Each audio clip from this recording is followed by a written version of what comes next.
안녕하세요. 저는 프랑스 드 베르제렉 가문의 외동딸 엘레나입니다. 300년 전통의 다이아몬드 감정가 가문에서 태어나 어린 시절부터 다이아몬드와 함께 자랐죠. 오늘 제 인생이 완전히 바뀌게 된 그날의 이야기를 들려드리고 싶어서 이렇게 글을 쓰게 되었습니다.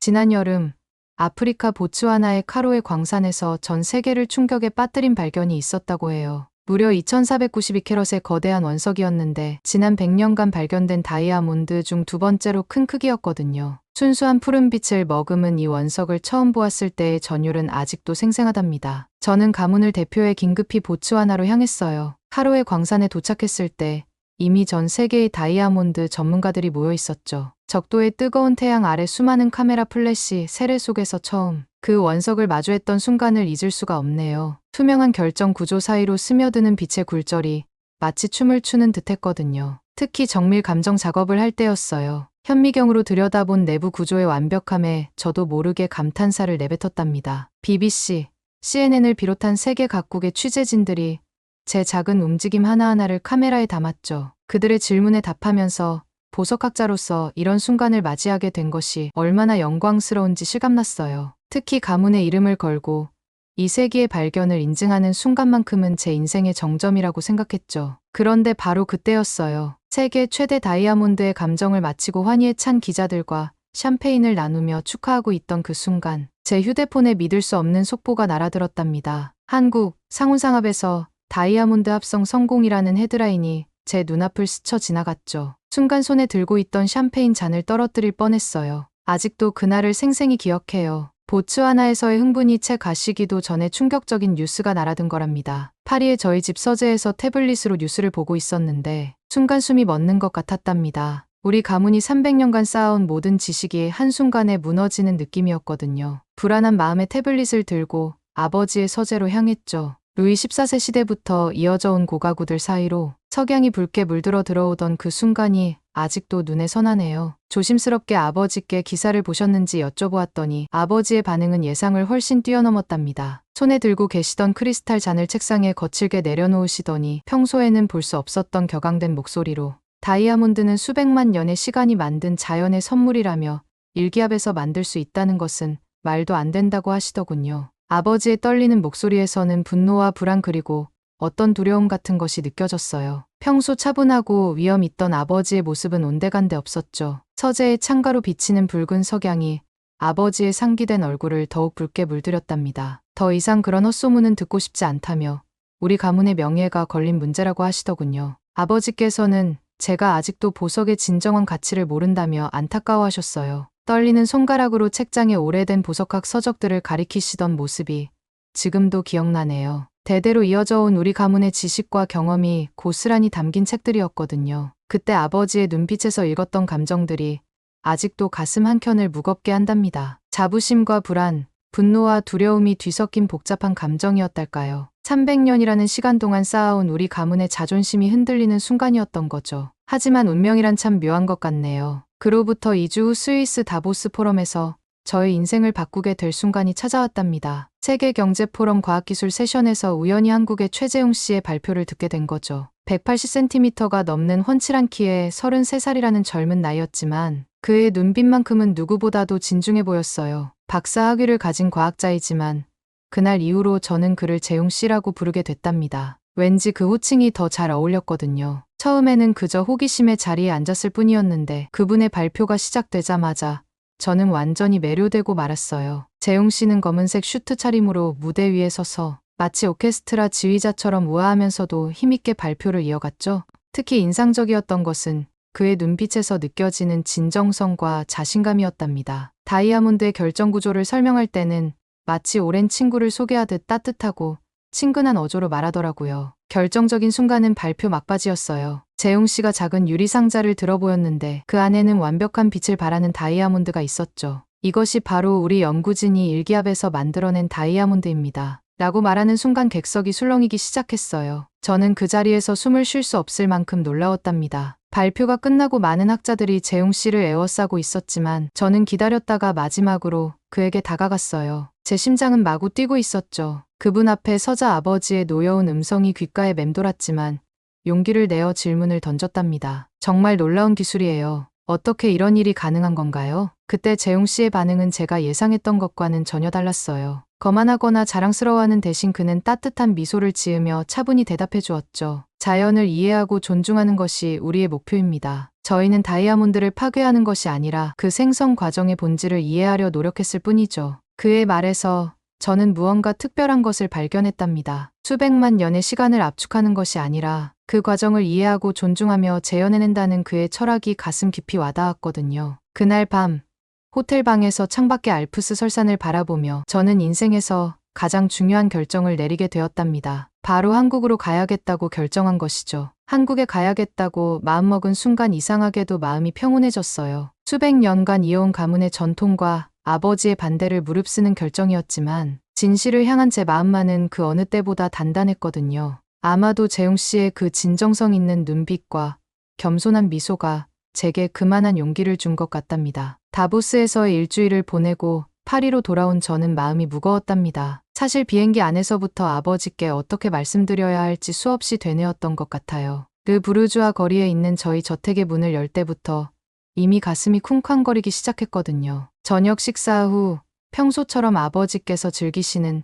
1982년산 보르도 와인 한 잔을 들고 조심스럽게 서재를 노크했죠. 다보스에서 직접 보고 들은 것들을 말씀드리고 싶다고 떨리는 목소리로 말씀드렸답니다. 하지만 제 이야기가 채 끝나기도 전에 아버지의 얼굴이 홍시처럼 붉어지셨어요. 제가 드 베르제르가의 이름을 걸고 한국으로 간다는 것이 말도 안 된다며 300년 가문의 수치가 되겠다는 거냐고 소리치셨죠. 아버지의 분노에 찬 음성이 서재 전체를 울렸답니다. 평소 고요하던 공간이 순식간에 폭풍우 치는 바다처럼 변해버렸어요. 그날 밤 아버지와의 논쟁은 3시간이나 이어졌답니다. 아버지께서는 프랑스 왕실이 하사한 가문의 문장이 새겨진 반지를 제 앞에 내려놓으셨어요. 이것이 우리 가문의 긍지라며 제가 그토록 믿는 한국의 기술이 이런 역사와 전통을 뛰어넘을 수 있느냐고 물으셨죠. 하지만 제 마음은 이미 정해져 있었어요. 아버지의 반지를 조심스럽게 다시 건네드리며 진정한 가문의 긍지는 진실을 추구하는 용기에 있다고 생각한다고.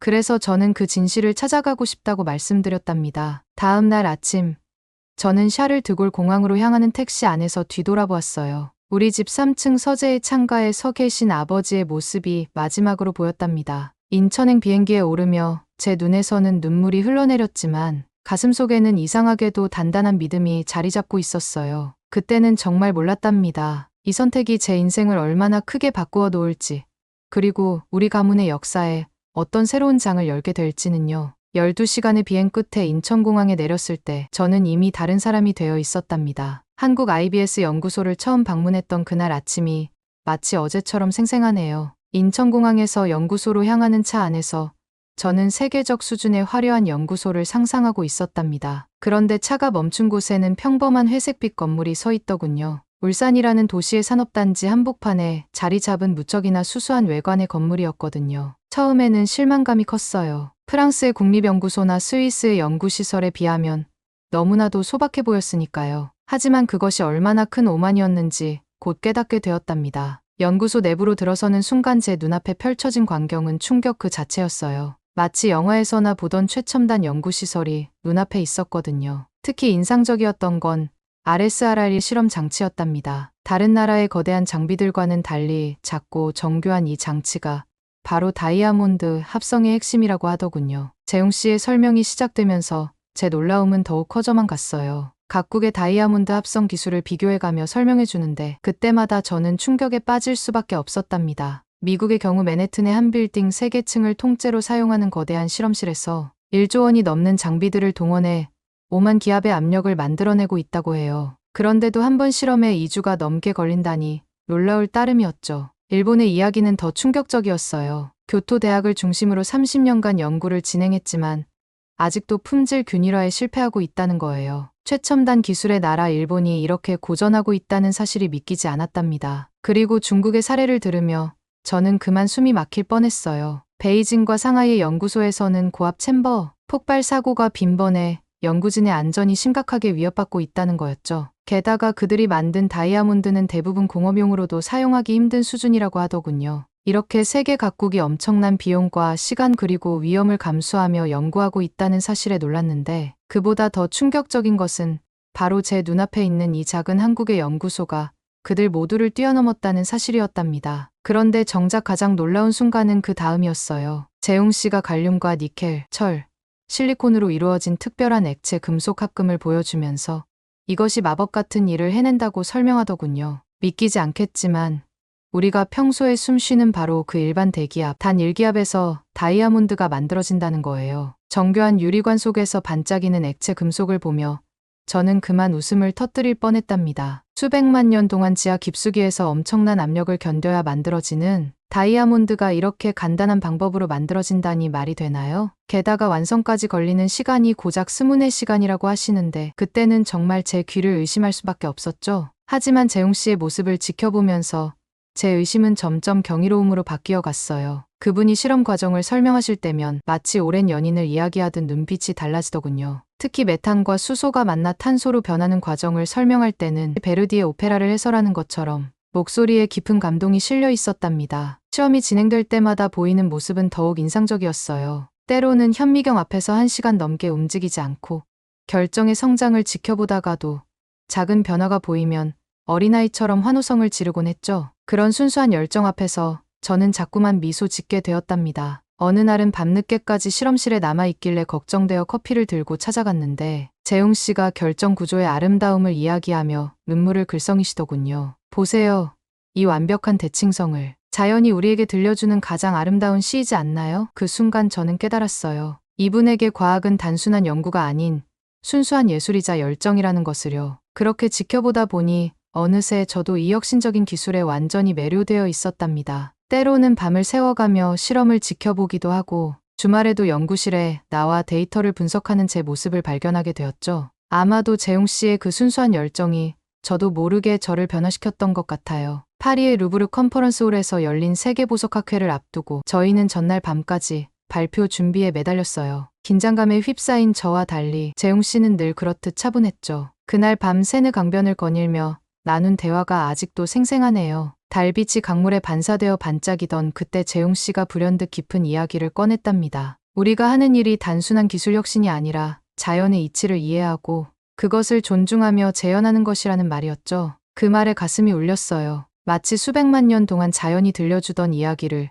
우리가 이제야 이해하게 된 것 같은 느낌이었거든요. 다음 날 아침 루브르 컨퍼런스홀은 전 세계에서 모여든 보석학자들로 가득 찼답니다. 저는 최전방 좌석에 앉아 있었는데 주변에서 들려오는 각국 연구진들의 비웃음 섞인 대화가 귓가에 맴돌았어요. 특히 미국 GIA 연구소의 수석 연구원이 일기압으로 다이아몬드를 만든다며 비아냥거리는 소리가 들릴 때마다 손바닥에 땀이 배어났죠. 하지만 재웅 씨는 달랐어요. 단상에 올라서시는 그분의 모습은 마치 오케스트라의 지휘자 같았답니다. 청중들의 냉소적인 반응에도 흔들림 없이 오히려 따뜻한 미소를 지으시며 발표를 시작했죠. 자연이 들려주는 새로운 이야기를 함께 듣자는 말로 시작하신 그의 발표는 청중들의 시선을 단번에 사로잡았답니다. 그리고 시작된 실시간 합성 시연, 그건 정말 마법과도 같은 순간이었어요. 무대 중앙에 설치된 실험 장치에서 액체 금속이 반짝이기 시작했고 대형 스크린에는 실시간으로 결정이 성장하는 모습이 투영되었답니다. 청중석에서 들리던 조소 섞인 웃음소리가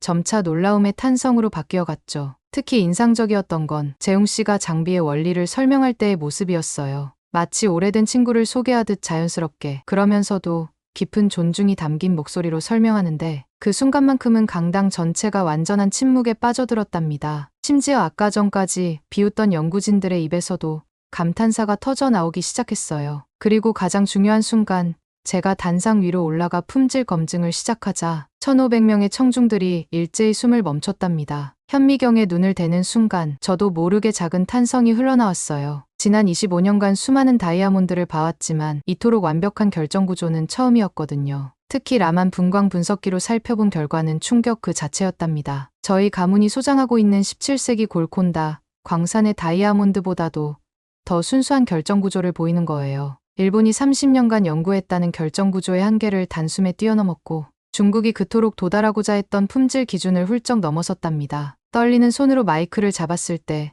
재웅 씨가 제게 살짝 윙크를 보내며 은근한 미소를 지어 보였죠. 그제서야 안정을 찾고 검증 결과를 발표할 수 있었답니다. 완벽한 품질, 더 나아가 천연 다이아몬드보다 더 순수한 결정 구조를 가진 다이아몬드가 우리 눈앞에서 만들어졌다고 말했어요. 순간 컨퍼런스 홀이 지진이 난 것처럼 흔들렸답니다. 평생 이런 환호성은 처음 들어보는 것 같았어요. 중국 대표단은 자신들이 수천억을 들여 개발한 고압 장비로도 달성하지 못한 결과를 보며 얼굴이 하얗게 질렸고, 일본 연구진들은 30년간의 연구가 한순간에 무너지는 걸 지켜보며 고개를 떨구었죠. 특히 교토대학의 수석연구원은 자리를 박차고 나가기까지 했다니까요. 미국 GIA의 수석연구원은 믿을 수 없다는 듯 자리에서 벌떡 일어나 재검증을 요구했어요. 하지만 현장에서 즉시 이뤄진 추가 검증에서도 같은 결과가 나왔죠. 아시아의 과학기술을 늘 무시하던 그들의 오만함이 순식간에 무너지는 순간이었답니다. 특히 인상적이었던 건 유럽의 원로학자들의 반응이었어요. 제가 어릴 적부터 우상처럼 여겨왔던 분들이 연신 고개를 끄덕이며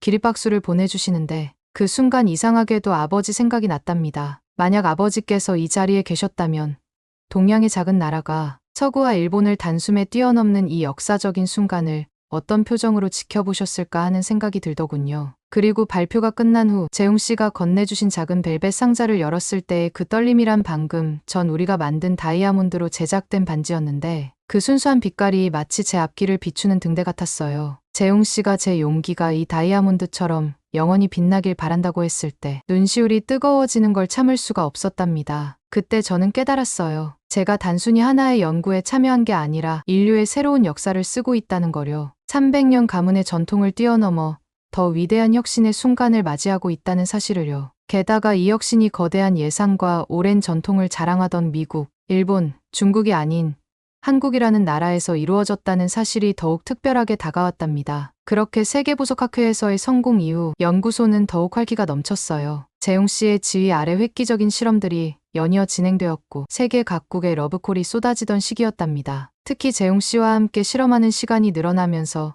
저희 마음도 조금씩 설레기 시작하던 때였죠. 그날도 평소처럼 늦은 밤까지 실험이 이어졌어요. 재웅 씨는 잠시 회의가 있어 자리를 비웠고, 저는 실험 데이터를 정리하고 있었죠. 실험실 특유의 조용한 기계음만이 들리던 그때 문득 평소와는 다른 이상한 소리가 들려왔답니다. 마치 카메라 셔터 소리 같기도 하고 누군가의 발자국 소리 같기도 했습니다. 처음에는 피곤해서 예민해진 탓이려니 했어요. 하지만 그 소리가 반복되자 불안한 마음에 소리가 나는 쪽으로 살그머니 걸음을 옮겼죠. 어두운 실험실 구석에서 검은 형체가 움직이는 것이 보였는데, 순간 온몸에 피가 얼어붙는 것 같았어요. 형광등 불빛에 반사된 카메라 렌즈의 반짝임, 그리고 그것을 들고 있는 사람의 실루엣, 순간적으로 제 호흡이 멈췄답니다. 그건 다름 아닌 오로라였어요. 제가 파리에서부터 알고 지낸 친구이자 이번 프로젝트에 함께하게 된 동료 연구원이었죠. 상황을 직감적으로 깨달은 순간 마치 등 뒤로 차가운 물이 쏟아지는 것 같았어요. 그녀가 RSRR 장치를 촬영하고 있었거든요. 우리 연구의 심장과도 같은 핵심 기술이었답니다. 순간 머릿속이 하얘지면서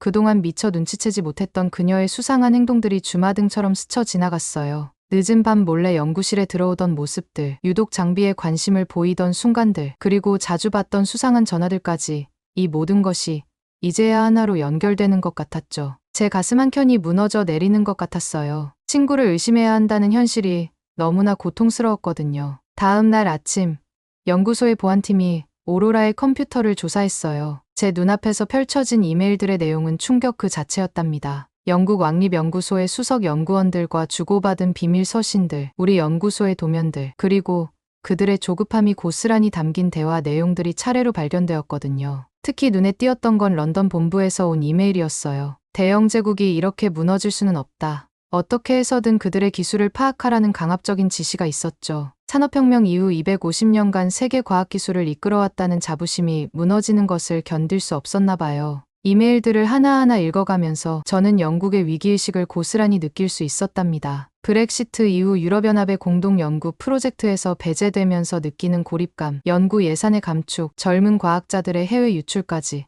그들의 불안이 절절히 배어있더군요. 그런데 결정적인 건 한국의 급격한 성장이었어요. 다이아몬드 합성 기술은 시작에 불과했죠. 한강 작가의 노벨문학상 수상은 그들에게 엄청난 충격을 안겨주었더군요. 셰익스피어의 나라라 자부하던 영국이 이제는 아시아의 작은 나라에게 문학적 위상마저 위협받게 된 거예요. 가장 마음이 아팠던 건 오로라가 보낸 마지막 이메일이었어요. 우리는 이제 더 이상 세계를 지배하는 나라가 아닌 것 같다. 심지어 한국이라는 나라는 우리가 100년 넘게 쌓아온 기술을 단 몇 년 만에 뛰어넘어 버렸다. 이대로는 안 된다. 무슨 수를 써서라도 한때 세계를 지배했던 나라였어. 근데 이제는 작은 한국에게마저 나는 오로라의 마지막 메일을 읽으며 저는 깊은 한숨을 내쉬었답니다. 세계를 호령하던 대영 제국의 몰락, 이렇게 한 젊은 과학자의 절망 어린 고백으로 드러나다니요. 기술의 발전은 이렇게 한 나라의 자존심을 무너뜨릴 수도 있다는 걸 처음 깨달았어요. 그리고 동시에 한국이라는 나라가 이루어낸 혁신의 가치를 다시 한번 실감하게 되었답니다. 그러던 중 운명의 순간이 찾아왔어요. 실험실에서 보내는 늦은 가을밤이었죠. 재웅 씨와 저는 이전 실험의 한계를 극복할 수 있는 새로운 합금 비율을 시험하고 있었어요. 특히 그날은 갈륨과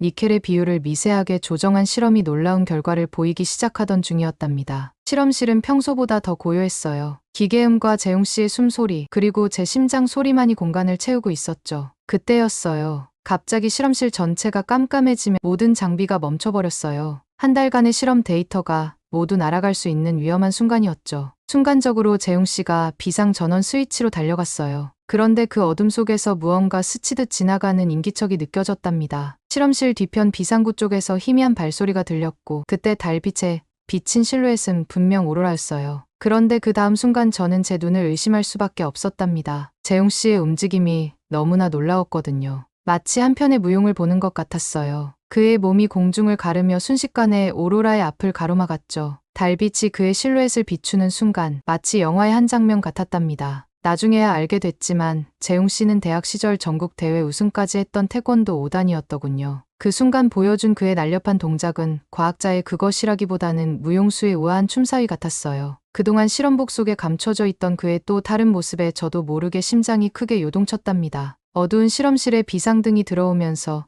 저는 재웅 씨의 옆모습을 볼 수 있었어요. 늘 부드럽게 미소 짓던 그의 눈빛이 처음으로 차갑게 빛나는 걸 보면서 이상하게도 가슴 한켠이 더욱 뜨거워지는 걸 느꼈답니다. 실험실의 차가운 공기 속에서 제 뺨은 자꾸만 부러져 갔죠. 퇴로가 막힌 오로라는 그 자리에 주저앉아 울음을 터뜨렸어요. 그동안 쌓아두었던 무거운 짐을 내려놓듯 그녀의 흐느낌이 고요한 실험실을 채워갔답니다. 작은 어깨가 들썩이는 모습을 보니 제 마음도 아파왔죠. 오로라는 더 이상 이런 일을 하고 싶지 않다며 흐느꼈어요. 그녀의 고백은 마치 영국의 자존심이 무너지는 소리처럼 들렸답니다. 250년 전 증기기관으로 세계를 바꾼 그들이었는데 이제는 작은 한국의 기술력 앞에서 무릎을 꿇게 된 현실이 그들에겐 너무나 가혹했던 거예요. 특히 가슴을 울린 건 영국이 한때 세계를 지배했던 나라였는데 이제는 작은 한국에게마저 밀리고 있다는 그녀의 말이었어요. 그 말을 하는 오로라의 목소리에는 자존심과 절망 그리고 부끄러움이 뒤섞여 있었답니다. 한때 해가 지지 않는 나라였던 그들의 마지막 자존심마저 무너지는 순간이었죠. 그런데 그때 예상치 못한 일이 벌어졌어요. 재웅 씨가 천천히 오로라에게 다가가 따뜻한 미소와 함께 손을 내밀었거든요. 방금 전까지 날렵한 동작으로 그녀를 제압했던 사람이라고는 믿기지 않을 만큼 부드러운 모습이었죠. 재웅 씨는 과학에는 국경이 없다고 말했어요. 우리가 이룬 것은 단지 자연의 이치를 이해하고 존중하려 노력한 결과일 뿐이라며 오로라에게도 함께하자고 제안했죠. 그 말을 하는 재웅 씨의 눈빛은 마치 깊은 호수처럼 맑고 진실되어 보였어요. 오로라도 저도 그리고 아마도 이 실험실의 공기마저도 그의 말에 숨을 죽였던 것 같아요. 순수한 과학자로서의 그의 모습이 달빛처럼 은은하게 빛나던 순간이었답니다. 그때 처음으로 깨달았어요. 제가 재웅 씨에게 매료된 건 단순히 그의 뛰어난 연구, 능력이나 신체적인 능력 때문만은 아니었다는 거요. 그의 마음속에 담긴 순수한 열정과 너그러운 진정으로 저를 사로잡았던 거죠. 제 가슴 한켠이 달콤하게 저려오는 걸 느끼며 저는 그저 그 순간을 조용히 새기고 있었답니다. 그 모습을 지켜보며 저는 깊은 감동을 받았어요. 과학기술의 발전이 단순한 경쟁이 아니라 인류 전체의 진보를 위한 것이라는 걸 다시 한번 깨달았거든요. 재웅 씨의 그 너그러운 모습에서 한국이 이룬 혁신의 진정한 의미를 발견한 것 같았답니다. 결국 오로라는 자진해서 영국으로 돌아갔어요. 하지만 그녀의 눈빛은 이전과 달랐죠. 마지막으로 건넨 그녀의 말이 아직도 기억에 남네요. 이제 나도 알겠어요. 진정한 혁신은 겸손한 자세에서 시작된다는 거요. 그날 이후 재웅 씨와 저는 더욱 가까워졌답니다. 위기의 순간에 보여준 그의 대범한 모습과 과학자로서의 순수한 열정이 제 마음을 완전히 사로잡았거든요. 서로를 바라보는 눈빛에서 우리는 이미 과학 이상의 무언가가 시작되고 있음을 느낄 수 있었답니다. 오로라 사건 이후 영국 왕립연구소의 비밀 계획이 언론에 공개되면서 세계가 발칵 뒤집혔어요. 그동안 감춰져 있던 각국의 다이아몬드 합성 기술 현황이 모두 드러났거든요. 그런데 이 사건은 오히려 한국의 기술력을 더욱 빛나게 만드는 계기가 되었답니다. 파이낸셜 타임스의 특종 보도를 시작으로 세계 언론들이 앞다투어 한국의 기술력을 조명하기 시작했어요. 미국이 1조 원의 예산을 들여도 실패한 기술을 한국이 일반 실험실 수준의 장비로 해냈다는 사실이 전 세계를 놀라게 했거든요. 특히 인상적이었던 건 다큐멘터리였죠. 동양의 작은 나라가 세계 과학계의 판도를 바꾸다라는 제목의 특집 프로그램이었는데 시청률이 무려 1%를 기록했다나요? 이런 상황에서 세계부속학회가 긴급 임시총회를 소집했답니다. 스위스 제네바의 호텔에서 열린 이 총회에는 전 세계 47개국의 전문가들이 모였어요. 재웅 씨는 이 자리에서 우리의 기술을 완벽하게 공개했죠. 그의 발표를 듣는 동안 저는 고개를 들 수가 없었어요. 자부심과 감동으로 눈물이 자꾸 차올랐거든요. 검증 과정은 엄격했지만 결과는 놀라웠답니다. 중국과 일본의 연구진들이 직접 실험을 진행했고 유럽연합의 전문가들이 품질을 검증했어요. 그들의 결론은 하나였죠. 한국의 기술은 단순한 모방이나 우연이 아닌 자연의 원리를 완벽하게 이해한 결과라는 거였어요. 특히 감동적이었던 건 독일 막스플랑크 연구소 소장의 평가였답니다. 그는 한국의 기술이야말로 진정한 지속 가능한 미래 기술이라고 극찬했어요. 에너지 소비량은 기존 방식에 과한데 질은 오히려 더 뛰어나다니 놀라울 따름이었죠. 그날의 흥분과 감동이 채 가시기도 전에 재웅 씨가 저를 내만 호수로 산책을 가자고 했어요. 봄을 재촉하는 따스한 바람이 불어오던 호숫가를 거닐며 우리는 앞으로의 연구 계획과 꿈들을 이야기했답니다. 그런데 갑자기 하늘에서 봄비가 쏟아지기 시작했어요. 우리는 서둘러 근처의 오래된 파고라 아래로 달려갔죠. 몽블랑이 보이는 호수의 풍경이 비에 젖어 더욱 몽환적으로 느껴지던 그때 재웅 씨의 모습이 이상하게 달라 보였어요. 평소에 침착하고 차분한 모습은 온데간데 없고 자꾸만 주머니에 손을 넣었다 빼기를 반복했거든요. 그러다 갑자기 제 앞에 무릎을 꿇은 거예요. 비에 젖은 그의 머리카락에서 물방울이 떨어지고 있었지만 그의 눈빛만은 그 어느 때보다도 선명하고 진지해 보였답니다. 그리고는 주머니에서 작은 벨벳 상자를 꺼내더군요. 제 심장이 멈춘 것 같았어요. 상자 안에는 우리가 함께 연구하며 만들어낸 첫 번째 완벽한 다이아몬드로 제작된 반지가 있었거든요. 자연광과 비슷한 파고라의 은은한 조명 아래서 반지는 마치 살아있는 것처럼 영롱한 빛을 내고 있었죠. 재웅 씨가 떨리는 목소리로 이야기를 시작했어요. 우리의 사랑이 이 다이아몬드처럼 순수하고 영원하기를 바란다고, 그리고 이 다이아몬드처럼 우리도 함께 새로운 역사를 써나가고 싶다고 말하는데 그 순간 비 소리마저 멈춘 것 같았답니다. 저도 모르게 눈물이 주르륵 흘러내렸는데 그게 빗물인지 눈물인지 분간할 수 없을 정도였어요. 그런데 더 놀라운 일은 다음날 아침에 일어났답니다. 호텔 로비에서 아버지를 마주쳤을 때의 그 충격이란, 파리에서 급히 날아오셨다는 아버지의 모습에서 처음에는 반대의 기색을 예감했죠. 하지만 아버지의 표정이 어딘가 달라 보였어요. 아버지께서는 우리 앞에 앉으시더니 지난밤 잠을 이루지 못했다고 하셨어요. 300년 가문의 역사가 이렇게 전환점을 맞이하게 될 줄은 몰랐다면서요. 그러시더니 주머니에서 무언가를 꺼내셨는데 그건 바로 루이 14세가 하사한 우리 가문의 반지였답니다. 아버지께서는 이제 이 반지와 우리가 만든 다이아몬드가 상징하는 의미가 하나가 되었다고 하셨어요. 프랑스의 전통과 한국의 혁신이 만나 더 큰 역사를 써내려 갈 거라고. 그래서 더할 나위 없이 기쁘다고 말씀하시는 아버지의 눈가에 살짝 맺힌 눈물을 보았답니다. 그 순간 저는 제가 옳은 선택을 했다는 확신이 들었어요. 재웅 씨의 손을 꼭 잡은 채 저는 레만 호수의 봄 아침을 오래도록 바라보았답니다. 어제의 비는 모두 그치고 눈 덮인 알프스 산맥이 우리의 새로운 시작을 축복해주는 것만 같았어요. 결국 파리와 울산의 한 프랑스 국제연구소가 설립하기로 결정되었습니다. 저희 가문은 300년의 노하우를, 한국은 혁신적인 기술력을 제공하게 된 거죠. 특히 기뻤던 건 아버지께서 연구소의 명예 이사장을 맡아주신 거였답니다. 이제는 점심시간마다 김치찌개를 드시는 게 일상이 되셨다니까요. 이제 한국은 명실상부한 세계 다이아몬드 산업의 중심지가 되었어요. 특히 지난달에는 세상을 놀라게 할 성과를 이뤄냈답니다. 보츠와나에서 발견된 2492캐럿보다 더 큰 무려 3000캐럿의 완벽한 다이아몬드 합성에 성공한 거예요. 더욱 놀라운 건 이 다이아몬드의 순도와 투명도가 천연 다이아몬드를 훨씬 뛰어넘는다는 거였죠.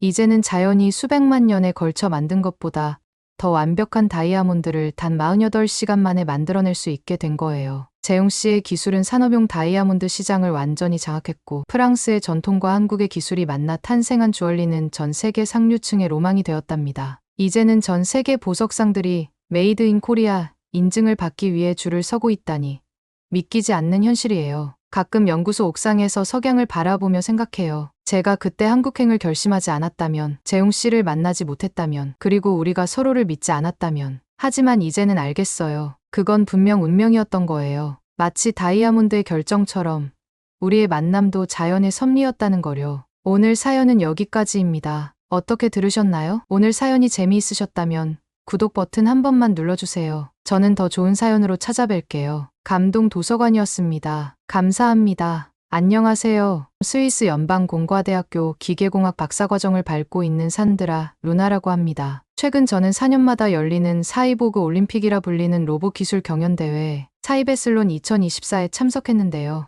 이곳에서 한국의 카이스트 팀이 지난 대회에 이어 2회 연속 우승을 차지했답니다. 아쉽게도 저희 스위스 팀은 탈락했지만 이 대회를 통해 제 인생에 놀라운 전환점이 찾아왔고 그래서 이렇게 글을 쓰게 되었네요. 저의 이야기를 하려면 가장 먼저 제가 가장 사랑하고 존경하는 제 아빠 이야기부터 시작해야 할 것 같습니다. 때로는 가슴 한켠이 먹먹해지고 눈시울이 붉어지는 이야기지만 이제는 미소 지으며 들려드릴 수 있게 되었거든요. 그때 저는 스위스 추리히 국제학교에 다니는 평범한 13살 소녀였습니다. 매일 아침 7시 은은한 알람 소리와 함께 눈을 뜨면 제일 먼저 보이는 건 창 너머로 펼쳐진 알프스 설산이었어요. 하얀 눈으로 뒤덮인 그 당당한 산맥을 볼 때마다 아빠의 모습이 떠올랐답니다. 아빠는 스위스의 자랑스러운 스키 국가대표였거든요. 하늘을 나는 독수리처럼 바람을 가르며 설원을 누비시던 그 모습은 세계 언론의 주목을 받았고 저는 그런 아빠가 세상에서 제일 자랑스러웠어요. 하지만 5년 전 제가 8살 때 그 끔찍한 사고가 있었죠. 연습 중에 일어난 사고로 아빠는 하반신 마비 판정을 받으셨어요. 그날 이후로 저희 가족의 삶은 완전히 달라졌답니다. 매일 아침 설산을 바라보며 훈련하시던 아빠는 이제 휠체어에 의지한 채 창밖만 바라보실 수 있게 되었으니까요. 그러던 어느 봄날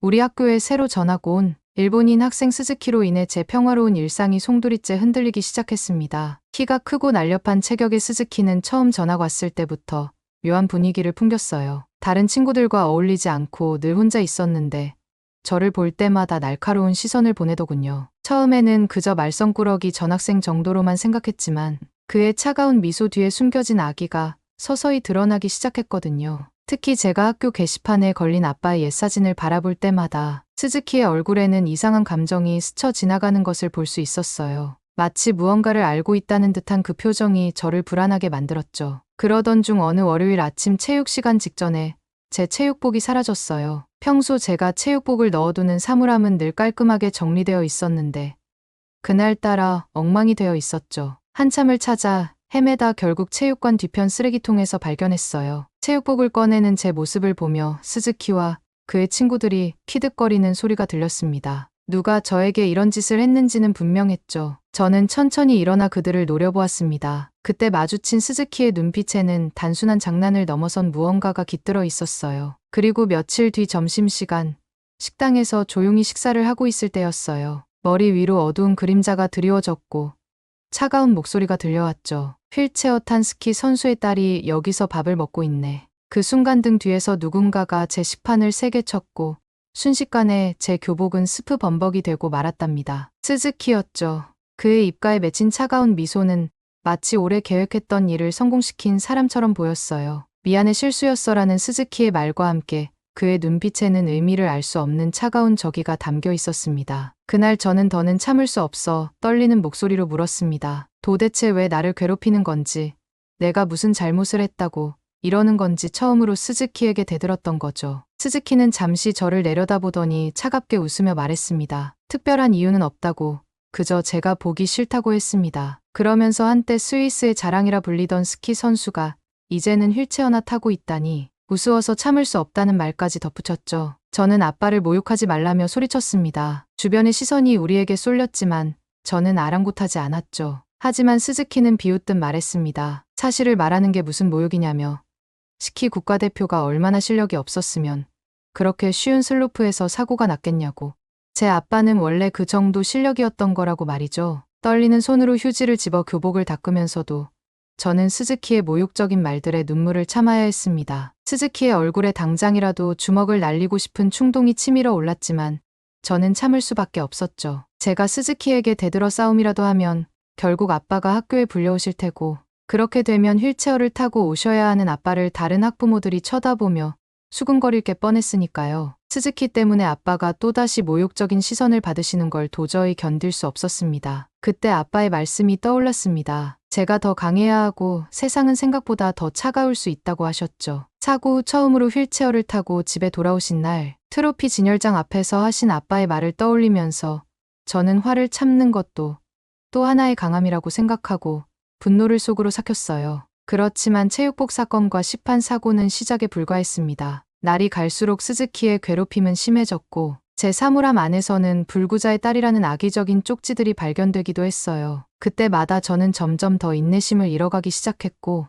스즈키에게 언젠가 복수하려는 마음이 점점 더 커져갔습니다. 특히나 제가 아빠 때문에 화를 못 낼 것을 알고 아빠의 장애를 들먹이는 스즈키가 치졸하고 비열해 보였거든요. 그러던 어느 날 모든 것을 바꿔놓은 사건이 일어났습니다. 매년 5월에 열리는 학교 축제날이었죠. 저는 아빠께서 휠체어를 타고 계시다는 이유로 평소에는 학교 행사에 초대하지 않았지만 그날은 달랐습니다. 제가 피아노 연주 순서가 있었거든요. 아빠는 제 연주가 끝난 후 객석에서 가장 크게 박수를 쳐주셨습니다. 하지만 그 따뜻한 순간도 잠시였죠. 다음 순서를 위해 무대를 내려오려는 찰나 갑자기 스즈키가 무대 위로 뛰어올랐습니다. 마이크를 잡더니 휠체어 탄 올림픽 선수라니 웃기지 말라며 아빠를 공개적으로 조롱하기 시작했습니다. 순식간에 강당이 침묵에 빠졌고 저는 그 자리에서 얼어붙고 말았어요. 아빠를 향한 수백 명의 시선이 느껴졌고 그 무게에 제 심장이 무너져 내리는 것 같았습니다. 그 순간 제 안에서 무언가가 끊어졌습니다. 손끝부터 시작된 떨림이 온몸으로 퍼져나갔고 머릿속이 하얗게 변해갔죠. 이성의 끈이 하나둘 풀어지는 게 느껴졌습니다. 이제까지 참아왔던 모든 분노가 끓어오르기 시작했고 심장이 터질 듯이 뛰었습니다. 스즈키를 당장 죽여버리고 싶다는 생각까지 들 정도였죠. 누구나 저 같은 상황이라면 마찬가지라고 생각해요. 저를 직접적으로 건드는 게 아닌 몸이 불편한 아빠를 건드는 게 얼마나 치졸하고 비열한 짓인지를. 특히 이날만큼은 아빠께서 직접 와주신 날이었고 제가 피아노를 연주하는 모습을 자랑스럽게 지켜봐 주신 그 소중한 날이기도 했어요. 그런데 이렇게 많은 사람들 앞에서 아빠의 장애를 조롱한다는 건 더 이상 인간적인 대우를 바라지 않겠다는 선전포고나 다름없었습니다. 지금 생각해도 다시 이때로 돌아간다 해도 똑같이 스즈키에 대한 분노가 일었을 거예요. 무슨 일이 있어도 이번만큼은 스즈키의 얼굴에 주먹을 날려야겠다는 생각이 제 깊은 곳에서부터 끌어올랐습니다. 무대를 내려가던 발걸음을 멈추고 천천히 스즈키를 향해 돌아섰습니다. 마이크를 든 채 비웃고 있는 스즈키를 향해 다시 무대로 올라서려는 그 순간이었습니다. 바로 그때였습니다. 강당을 가득 채운 침묵 속에서 관객석 뒤쪽에서 한 소년이 번개처럼 튀어나왔습니다. 계단을 몇 칸씩 뛰어올라 무대로 향하는 발걸음 소리가 쩌렁쩌렁 울렸죠. 그리고는 순식간에 스즈키의 팔을 등 뒤로 꺾어 제압했습니다. 순식간에 무대로 뛰어오른 소년의 날렵한 움직임은 마치 영화의 한 장면 같았어요. 그는 우리 반의 조용한 전학생 상균이었습니다. 그때 상균이의 단호한 목소리가 강당에 울려 퍼졌습니다. 다시는 루나를 괴롭히지 마. 내가 모욕하는 건 스위스가 자랑스러워하는 국가대표 선수야. 그리고 그분은 루나의 아빠시고. 상균이의 목소리에는 분노보다는 강인한 위험이 느껴졌습니다. 마치 오랫동안 준비했던 대사처럼 흔들림 없는 목소리였죠. 상균의 손에 꺾인 스즈키의 팔은 등 뒤로 꽈당꽈당 휘어져 있었고 스즈키는 짧은 비명과 함께 강당 바닥에 어깨를 쳐박고 말았습니다. 평소에 오만한 태도는 온데간데 없이 사라졌고 자신을 이렇게 순식간에 제압할 거라고는 상상도 못했다는 당혹감이 역력했죠. 나중에 알고 보니 상균이는 6년 동안 태권도를 수련했고 한국 유학 시절에는 전국대회에서 입상한 실력자였다고 합니다. 그의 단단한 체격이 스즈키를 완벽하게 제압하고 있는 모습은 마치 정의의 심판 같았습니다. 이 장면을 지켜보던 강당 안의 분위기도 순식간에 바뀌었습니다. 처음에는 아빠를 향했던 동정 어린 시선들이 이내 스즈키를 향한 차가운 냉소로 바뀌었죠. 학부모들은 한심하다는 듯 고개를 절레절레 흔들었고 스즈키를 바라보는 선생님들의 얼굴에도 깊은 실망감이 역력했습니다. 저와 같은 반 친구들은 평소 스즈키의 오만한 태도가 마음에 들지 않았다는 듯 작은 환호성을 내뱉었고 다른 학생들도 하나둘씩 박수를 치기 시작했습니다. 축제의 즐거운 분위기를 망친 스즈키에 대한 비난과 함께 그를 제압한 상균이를 향한 존경의 눈빛이 강당을 가득 채웠습니다. 그 순간 제 가슴속에서 뜨거운 무언가가 솟구쳤습니다. 그동안 참아왔던 분노와 억울함이 순식간에 녹아내리는 것 같았죠. 저도 이제 한계에 다다라 언젠가는 스즈키에게 복수하리라 마음먹고 있었는데 상균이가 이렇게 제 마음을 읽기라도 한 듯 나타나 저와 아빠를 위해 정의를 실현해주다니 무언가 말로 표현할 수 없는 감동과 고마움이 밀려왔습니다. 강당을 가득 채웠던 무거운 침묵은 어느새 상균이를 향한 작은 박수 소리로 바뀌어가고 있었고, 저는 그제서야 진정한 영웅을 만난 것 같은 기분이 들었습니다. 축제가 끝난 후 저는 처음으로 용기를 내어 상균에게 먼저 말을 걸었습니다. 그렇게 저는 그동안 조용한 전학생이라고만 생각했던 상균과 도서관 구석 창가 자리에 앉아 이야기를 나누게 되었죠.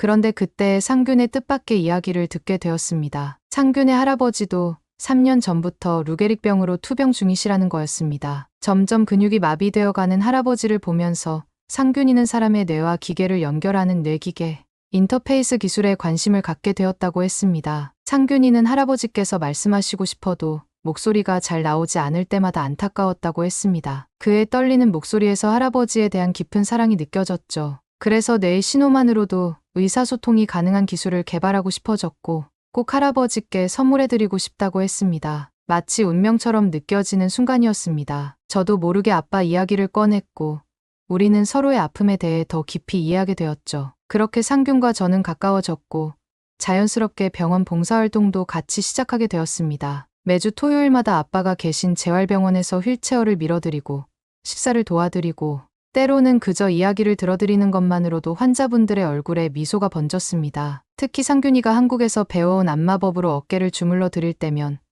환자분들의 표정이 한결 밝아지곤 했죠. 지금 돌이켜보면 스즈키의 괴롭힘으로 시작된 그 힘든 시간들이 오히려 저를 더 단단하게 만들어준 것 같습니다. 무엇보다 상균이라는 소중한 친구를 만나게 해준 계기가 되었으니까요. 어쩌면 이 모든 것이 우연이 아닌 운명이었는지도 모르겠습니다. 서로 다른 아픔을 가진 두 사람이 만나 함께 성장할 수 있도록 누군가가 정해둔 특별한 만남 같았으니까요. 그렇게 세월이 흘러 지났습니다. 고등학교를 졸업하면서 상균이는 한국으로 돌아갔고, 저는 스위스에 남아 공부를 이어갔죠. 처음엔 이메일도 자주 주고받았지만 시차와 바쁜 일상 속에서 자연스레 연락이 뜸해졌답니다. 어느덧 10년이라는 시간이 흘러 저는 스위스 연방공과대학 박사과정에서 웨어러블 로봇공학을 연구하게 되었어요. 그러던 어느 날 사이베슬론 대회 준비를 위해 최신 연구 동향을 살펴보다가 네이처지에서 낯익은 이름을 발견했습니다. 뇌기계 인터페이스의 혁신적 발전이라는 제목의 논문 제1저자가 김상균이었거든요. 순간 가슴이 덜컥 내려앉았지만 동명이인일 수도 있다는 생각에 확신하지는 못했답니다. 그런데 운명이었을까요? 며칠 후 취리히에서 열린 의공학 컨퍼런스에서 기조연설자로 나선 연구자를 보는 순간 저는 그 자리에서 얼어붙고 말았어요. 10년이라는 세월이 무색하게 단 1초 만에 그를 알아볼 수 있었습니다. 까만 교복을 입고 태권도 자세로 스즈키를 제압했던 그 당당한 모습 그대로였으니까요. 발표가 끝나고 청중들의 박수 소리가 잦아들 무렵 우리의 시선이 마주쳤습니다. 상균의 눈이 커졌고 고지어 환한 미소가 번졌죠. 그렇게 우리의 재회는 시작되었답니다. 취리히 후숟가를 거닐며 나눈 이야기는 정말 끝이 없었답니다. 10년이라는 시간 동안 우리는 각자의 자리에서 꿈을 향해 달려왔더군요. 상균은 카이스트에서 뇌기계 인터페이스를 연구하며 할아버지와의 약속을 이뤄가고 있었고, 저는 아빠를 위한 웨어러블 로봇을 연구하고 있었습니다. 특히 한국의 발전상을 전해주는 상균의 이야기는 저를 완전히 매료시켰어요. 로제 아파트 노래가 세계 1위를 기록했다는 뉴스를 전하자 저도 반가운 마음에 우리 연구실 동료들도 다 알고 있다며 맞장구를 쳤네요. 상균은 그런 제 반응이 신기한 듯 웃으며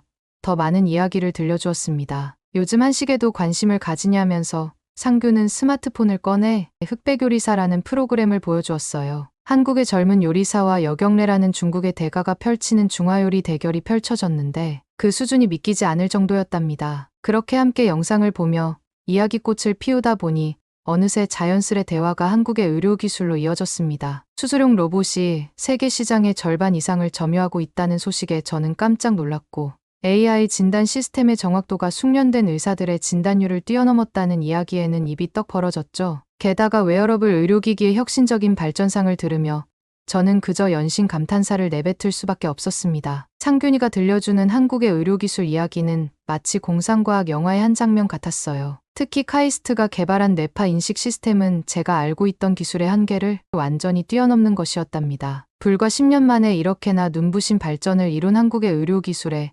경이로움을 느끼지 않을 수 없었어요. 세상에, 정말 믿을 수 없다. 제 말에 상균이는 빙그레 웃으며 더 놀라운 소식을 들려주었죠. 이미 전 세계 상위 10개 병원 중 7곳에서 한국의 의료 시스템을 도입했다는 거예요. 순간 제 마음속에는 작은 희망이 자라나기 시작했습니다. 어쩌면 아빠도 다시 스키를 탈 수 있지 않을까 하는 기대가 생겼거든요. 그렇게 해가 저물어갈 무렵 상균이 알프스가 보이는 전망, 좋은 레스토랑을 알고 있다며 저녁 식사를 제안했습니다. 알프스 설산이 한눈에 보이는 알프스 뷰 레스토랑은 상균이 학창시절 즐겨 찾던 곳이라고 했어요. 그의 제안에 흔쾌히 동의했죠. 옛 추억이 담긴 장소에서 10년 만에 재회를 자축하고 싶었거든요. 알프스 설산이 한눈에 보이는 알프스 뷰 레스토랑에서 우리는 10년 전 그날의 이야기로 시간 가는 줄 몰랐답니다. 그때 내가 스즈키 팔 꺾어서 강당 바닥에 처박았을 때 진짜 통쾌하더라. 제가 웃으며 말하자 상균이도 따라 웃었습니다. 사실 나도 그때 엄청 떨렸어. 태권도는 했지만 실전은 처음이었거든. 상균이의 솔직한 고백에 우리는 또다시 웃음보가 터졌습니다. 그때였어요. 제 등 뒤에서 익숙하면서도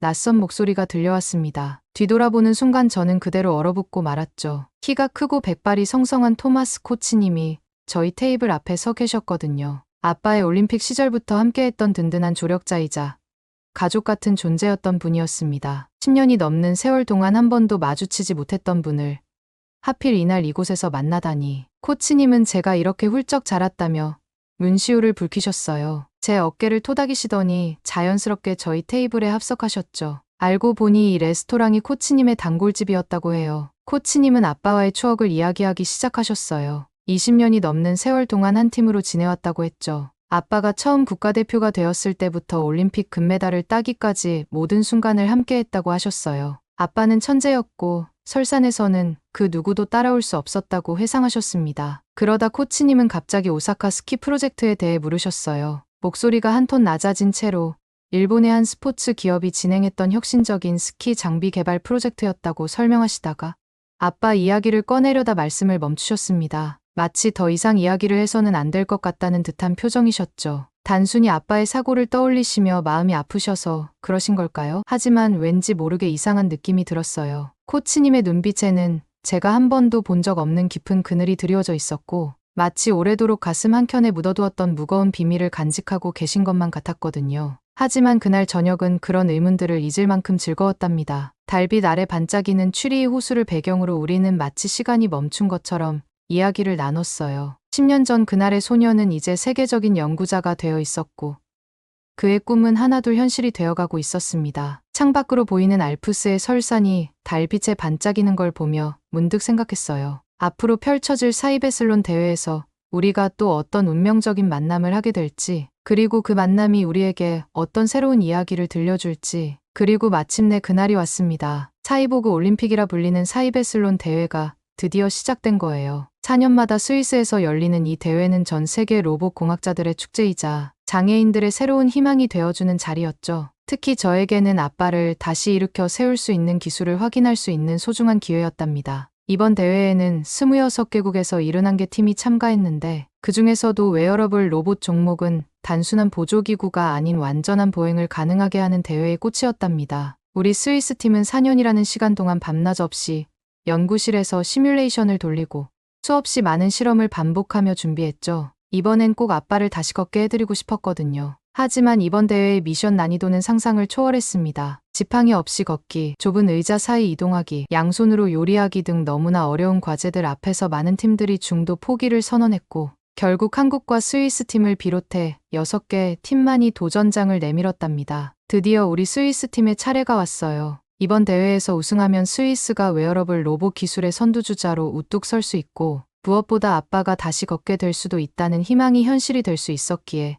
저는 그 어느 때보다 간절한 마음으로 가슴을 졸였답니다. 심장이 터질 것만 같은 긴장감 속에서 로봇을 입은 우리 팀 선수가 첫 번째 미션을 수행하기 시작했어요. 의자에서 일어서려 시도했는데 선수의 다리가 조금씩 떨리기 시작했습니다. 아마도 로봇의 무릎 관절부에 장착된 모터의 토크가 부족했고 균형 제어를 위한 자이로 센서의 반응 속도도 너무 느렸거든요. 게다가 인공지능 기반의 보행 제어 시스템이 실시간으로 자세를 교정하지 못해 미세한 떨림이 점점 커져갔답니다. 결국 균형을 잡는 데만 5분을 써버리고 말았어요. 시간이 지체될수록 저는 점점 더 초조해졌습니다. 휠체어에 앉아 계신 아빠의 모습이 자꾸만 떠올랐고 이런 불완전한 기술로는 절대 아빠를 다시 일으켜 세울 수 없을 거란 불안감이 밀려왔거든요. 하지만 그때 문득 포기하지 마라. 넘어져도 다시 일어나는 것, 그게 바로 진정한 스키 선수의 정신이야라는 아빠의 말씀이 떠올랐어요. 용기를 내어 두 번째 미션인 짧은 거리 걷기에 도전했어요. 하지만 로봇의 한계는 여실히 드러났습니다. 불안정한 보폭과 느린 반응 속도 때문에 한 발자국 내딛는데도 엄청난 시간이 걸렸고,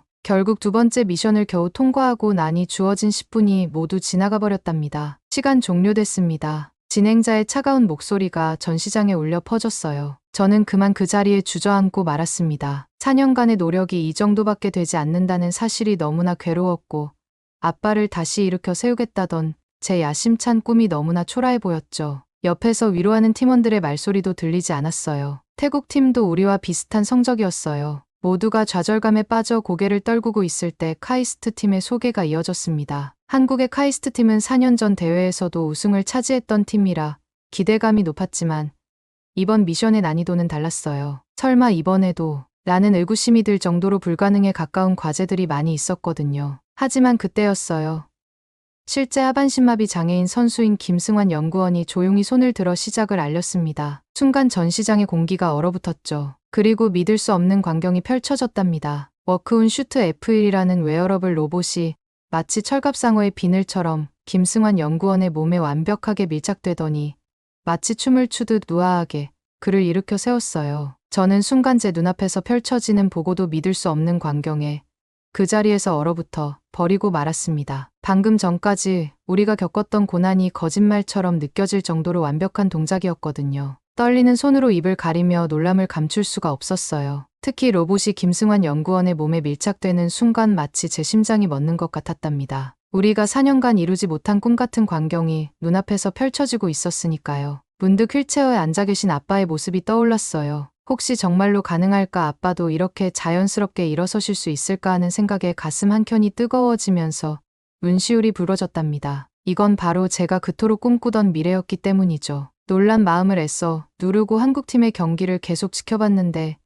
워크온 슈트 F1이라는 이름의 장비를 입은 김승환 연구원의 모습은 다른 팀들과는 완전히 달랐어요. 모터가 장착된 12개의 관절이 사람의 움직임처럼 자연스럽게 움직였고, 특히 1초에 1000번씩 균형을 측정한다는 센서 기술은 믿기지 않을 정도였답니다. 우리가 5분 동안 겨우 해냈던 일어서기를 그는 마치 아침에 일어나듯 자연스럽게 해냈거든요. 그런데 진짜 놀라운 건 그때부터였어요. 김승환 연구원은 주어진 미션들을 마치 건강한 사람처럼 수행해 나갔거든요. 좁은 의자 사이를 옆걸음질로 이동하고 무거운 박스를 들어 옮기는가 하면 지팡이 없이도 자유롭게 걸어 다녔습니다. 저도 모르게 손에 땀이 맺혔고 심장은 마구 쿵쾅거렸답니다. 이게 정말 현실일까? 저는 눈을 몇 번이고 비볐어요. 우리가 불가능하다고 생각했던 모든 동작들을 한국의 카이스트 팀은 마치 평범한 일상처럼 수행해내고 있었거든요. 특히 김승환 연구원의 얼굴에 떠오른 미소를 보며 저는 눈물을 참을 수 없었어요. 그 미소 속에는 장애를 극복한 기쁨과 자부심이 가득했으니까요. 문득 스위스의 웨어러블 로봇 기술이 얼마나 부족했는지 깨달았습니다. 하지만 이상하게도 좌절감은 들지 않았어요. 오히려 가슴속에서 희망이 피어오르는 걸 느꼈죠. 우리가 꿈꾸던 미래가 바로 지금 이 순간 눈앞에서 현실이 되고 있었으니까요. 하지만 가장 충격적인 순간은 요리 미션에서 찾아왔어요. 김승환 연구원이 주방에서 허리를 굽혀 식재료를 써는 모습을 보며 저는 참았던 눈물을 터뜨리고 말았습니다. 그 모습이 마치 사고 전 아빠의 모습과 오버랩 되었거든요. 예전에 아빠가 주말마다 제가 좋아하는 요리를 해주시던 그때의 기억이 물밀듯이 밀려왔어요. 특히 김승환 연구원이 칼을 잡고 당근을 써는 그 자연스러운 손놀림은 마치 아빠가 다시 부엌에 서 계신 것 같은 착각마저 들게 했답니다. 혹시 이 기술이라면 아빠도 다시 가슴 한켠에서 타오르는 희망을 억누를 수가 없었어요. 그동안 불가능하다고 생각했던 일들이 어쩌면 현실이 될 수도 있다는 생각에 온몸이 떨려왔습니다. 불과 6분 41초. 카이스트 팀은 모든 미션을 완벽하게 통과했어요. 우리가 10분 동안 겨우 2개 미션을 해낸 것과는 비교도 안 되는 놀라운 성과였죠. 전시장은 기립박수와 환호성으로 가득 찼고 심지어 경쟁 팀들조차 감탄을 숨기지 못했답니다. 이건 한국팀의 압도적으로 뛰어난 세계 최고 기술력의 승리임과 동시에 전 세계 장애인들에게 주는 희망의 환호성이었어요. 저는 그 자리에 서서 한동안 움직일 수가 없었어요. 눈앞에서 일어난 일들이 마치 꿈만 같았거든요. 방금 전까지 느꼈던 좌절감은 온데간데 없이 사라지고 대신 가슴 한가득 희망이 차올랐답니다. 이제는 확신할 수 있었어요. 언젠가 아빠도 이 기술로 다시 일어서실 수 있을 거라는 것을, 그리고 우리 가족의 일상도 다시 돌아올 수 있으리라는 것을. 그중에 특히 인상 깊었던 건 이 모든 부품과 기술이 순수 한국 기술로 이루어졌다는 점이에요. 12개의 관절을 정교하게 제어하는 고성능 모터부터 1초에 1000번씩 균형을 측정하는 첨단 자이로 센서, 그리고 실시간으로 보행을 보조하는 AI 신경망 시스템까지 모든 것이 한국에서 개발되었다고 해요. 이런 첨단 기술들이 하나로 어우러져 마치 살아있는 생명체처럼 움직이는 모습을 보며 저는 한국의 기술력에 새삼 경외감을 느낄 수밖에 없었답니다. 우리 스위스조차도 해외 기술에 의존하고 있는데 한국은 모든 걸 자체 개발했다는 사실이 놀라웠죠. 더구나 휠체어 사용자가 스스로 장비를 착용할 수 있게 설계했다는 점은 정말 감동적이었어요. 장애인의 자존심과 존엄성까지 생각한 섬세함이 느껴졌거든요. 경기가 끝난 후 김승환 연구원은 인터뷰에서 눈시울을 붉히며 말씀하셨어요. 세계 최고인 대한민국의 웨어러블 로봇 기술을 제 몸으로 알릴 수 있어서 너무나 감격스럽습니다. 무엇보다 사랑하는 두 자녀에게 아빠의 멋진 모습을 보여줄 수 있어 기쁩니다. 그 말씀을 들으며 저는 아빠 생각에 저도 모르게 눈물이 흘렀어요. 장애를 극복하고 자녀들에게 자랑스러운 모습을 보여주고 싶은 마음이 제 아빠의 마음과 똑같았으니까요. 대회가 끝난 후 저는 한동안 그 자리를 떠나지 못했어요. 머릿속에서는 아빠와 관련된 장면들이 영화처럼 스쳐 지나갔답니다. 휠체어에 앉아 창밖의 설산을 바라보시던 아빠의 쓸쓸한 뒷모습, 그리고 이제는 그 아빠가 이 장비를 입고 다시 한번 설산을 향해 힘차게 활강하시는 모습까지, 마치 제가 그토록 그리던 과거와 미래가 한순간에 겹쳐지는 것 같았어요. 그때 제 마음속에서는 작은 불꽃 하나가 타오르기 시작했습니다. 그동안 막연하게만 느껴졌던 희망이 이제는 현실이 될 수 있다는 확신으로 바뀌어가고 있었거든요. 마치 김승환 연구원의 자녀들처럼 저도 곧 아빠의 자랑스러운 모습을 다시 볼 수 있을 것만 같았답니다. 눈시울이 붉어지는 걸 느끼며 저는 마음속으로 다짐했어요. 이제 정말 아빠를 다시 일으켜 세울 수 있을 거야. 한국의 기술이라면 반드시 가능할 거야. 그리고 이 다짐은 단순한 바람이 아닌 현실이 될 수 있다는 강한 믿음으로 변해 있었죠. 전시장을 나서는 순간 저는 처음으로 알프스를 두려움 없이 바라볼 수 있었답니다. 그동안 아빠의 사고를 떠올리게 하는 차가운 설산이 이제는 우리 가족에게 새로운 시작을 약속하는 희망의 상징으로 보였으니까요. 김승환 연구원이 보여준 것처럼 우리 아빠도 곧 이 설산을 다시 누비실 수 있을 거예요. 그리고 그날이 오면 저는 세상 누구보다도 자랑스러운 딸이 되어 있을 거랍니다. 희망에 부푼 마음으로 저는 곧바로 아빠께 이 소식을 전하러 갔어요. 재활병원에서 아빠를 뵈러 가는 길에 토마스 코치님과 마주쳤는데 코치님도 같은 생각을 하고 계셨나 봐요. 아빠의 병실 앞에서 한참을 서성이고 계셨거든요. 저는 코치님과 함께 병원 정원의 벤치에 앉아 설렘을 감추지 못하고 카이스트 팀의 놀라운 기술에 대해 이야기했습니다. 코치님, 이제 정말 희망이 생겼어요. 카이스트의 웨어러블 로봇이 상용화되고 더 발전하면 아빠도 다시 달릴 수 있고 예전처럼 빠르게 스키도 타실 수 있을 것 같아요. 그런데 제 말이 끝나자마자 코치님의 표정이 순식간에 굳어졌어요. 레스토랑에서처럼 또다시 그 무거운 그림자가 코치님의 얼굴을 덮었죠. 다른 사람들은 모두 기쁜 소식인데 코치님만 유독 무거운 표정을 지으시는 게 이상했어요. 마치 오래된 죄책감이라도 털어내야 할 것처럼 고통스러운 표정이셨달까요? 문득 레스토랑에서 오사카 스키 프로젝트를 언급하실 때의 그 불편한 눈빛이 떠올랐습니다. 그때도 지금도 코치님의 표정에는 뭔가 말 못할 비밀이 숨겨져 있는 것만 같았어요. 저는 용기를 내어 조심스럽게 오사카 스키 프로젝트와 관련이 있는지, 레스토랑에서도 그러셨고 아빠 얘기만 나오면 항상 표정이 어두워지시는 것 같다고 물었습니다. 코치님은 한참을 말없이 먼 산을 바라보시더니 마침내 떨리는 목소리로 말씀을 시작하셨어요. 아빠의 사고는 단순한 우연이 아니었다고 했습니다. 코치님의 목소리에는 오랫동안 가슴속에 묻어두었던 무거운 슬픔이 묻어났어요. 당시 아빠가 신으셨던 스키 장비는 오사카 스포츠사의 비밀 프로젝트 제품이었고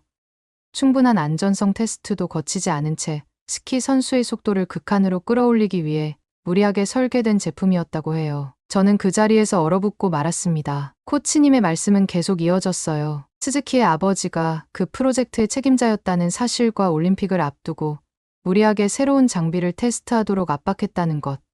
그리고 사고 이후 이 모든 진실이 철저히 은폐되었다는 충격적인 이야기였죠. 코치님은 그동안 말씀하지 못해 정말 미안하다고 하셨어요. 하지만 어제 카이스트 팀의 발표를 보면서 결심하셨다고 했습니다. 이제는 제가 모든 진실을 알아야 할 것 같다고 하시면서 특히 카이스트의 기술에는 무엇보다 안전이 최우선으로 고려되어 있어서 당시 오사카 스포츠사가 저지른 실수와는 완전히 다르다고 말씀하셨어요. 그 순간 머릿속이 하얗게 변했어요. 모든 것이 선명하게 이해되기 시작했죠. 스즈키가 저를 그토록 괴롭혔던 이유, 아빠의 사고를 비웃었던 이유, 그리고 그의 아버지가 왜 갑자기 일본으로 돌아갔는지까지. 코치님의 고백은 계속 이어졌습니다. 당시 오사카 스포츠사는 새로운 스키 장비로 시장을 장악하려 했다고 해요. 최고의 스키 선수였던 아빠를 내세워 그들의 제품을 홍보하려 했던 거죠. 하지만 그들은 안전은 뒤로 한 채 오직 속도와 성능만을 추구했다고 합니다. 이 이야기를 듣는 순간 저는 그 자리에 주저앉고 말았어요. 온몸이 부들부들 떨리면서 손끝까지 차가워지는 게 느껴졌습니다. 그동안 단순한 사고라고만 생각했던 일이 사실은